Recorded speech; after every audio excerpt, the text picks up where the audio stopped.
اعوذ باللہ من الشیطان الرجیم بسم اللہ الرحمن الرحیم السلام علیکم پیارے بچوں class 6 subject Urdu page number 85 آج پرون حکایات۔ دو دوست جنگل کے راستے سے گزر رہے تھے، سامنے سے ایک ریچھ آتا دکھائی دیا۔ دوست پاک جنگل وت کن بتاون ایک دوست نہایت پھرتی سے درخت پر چڑھ گیا۔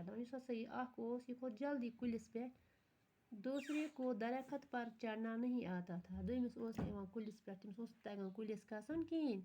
دوسرے نے پہلے کو مدد کے لیے پکارا، بیکس دوستس ث کر میں مدد۔ پہلا اور اوپر چڑھ گیا، یہ کھوت واریاہ بیٚیہِ ہیوٚر۔ تب دوسرے کو ایک ترکیب سوچی، دویم دوست ام سوچ اخ ترکیب وہ جٹ سے پیڑ کے جڑ کے پاس لیٹ گیا۔ تم ترو کلس تر نندر، ترون ات تل بیوٹھ شنگت اور سانس روک لی، پنن شاہ رکوون۔ ریچھ نے آ کر اس کے منہ، ناک اور کان کو سونگا اور مردہ سمجھ کر آگے بڑھ گیا۔ یہ ہاپت برہ کن آ وچ کہ تمس مشک امس باسے یہ موٚمت، درا برونٹ۔ کچھ دیر بعد پہلا دوست درخت سے نیچے اتر آیا۔ کی ٹائم گو، کلس پہ کھوتمت یہ ووت واپس بون اور دوسرے سے بولا، ون امس بیکس دوست کلس تل شنگت ریچھ تمہارے کان میں کیا کہہ رہا تھا؟